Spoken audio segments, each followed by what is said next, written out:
Ayan, ipagpatuloy lang muna natin 'to mga Q kasi kanina naputol yung ano natin, yung video natin.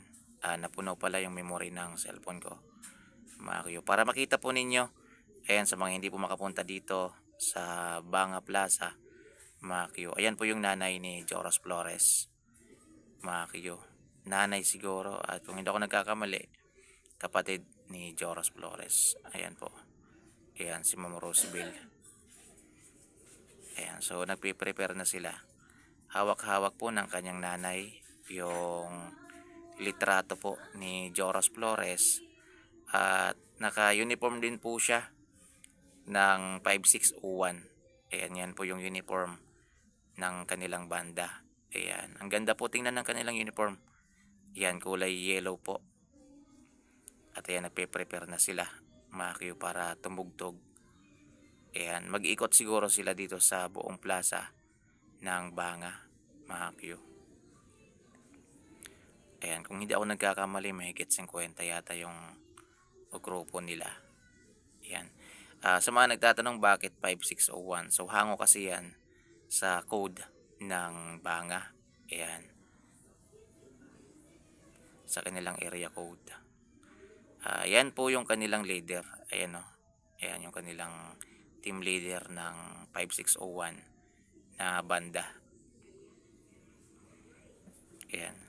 Sa mga hindi po nakakaalam, ayan, ito po yung ginagawa po nila na pagtugtog ngayon doon sa Banga Plaza, Aklan, ay ito yung bilang tribute nila kay Joros Flores na hanggang ngayon ay hindi pa rin po nakikita. Ayan, until now, sa ika-day 25 ay hindi pa rin po nakikita. So ito yung tribute nila. Ayan. So kahit nga nung hinahanap pa si Joros Flores doon sa may area kung saan siya nalunod ay may mga pagkakataon na tumutugtog sila doon mga Q. Ayan. Tinutugtugan nila doon yung lugar kung saan nawala yung binata mga Q. Ayan, medyo masakit lang sa mata yung camera natin doon mga Q.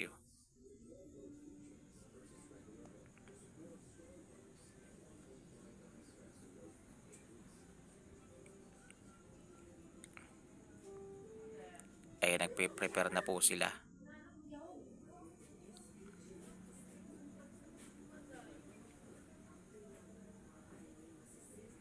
5601 lang po talaga yung tutugtog. Ayan, wala na pong ibang banda na tutugtog. Kasi ito po yung mga kabanda po ito ni Joros Flores. Ayan, ito po talaga yung kabanda niya. At sa pagkaalam ko mga Q, marami pong alam na instrument na tugtugin itong si Joros. Ayan, mapa tam-tam. Ayan, snare. Kayang-kaya po niya tugtugin. Ayan po yung mga kaibigan, mga kamag-anak, mga taong nagmamahal dito po kay Joros Flores. Ayan po yung kanyang nanay.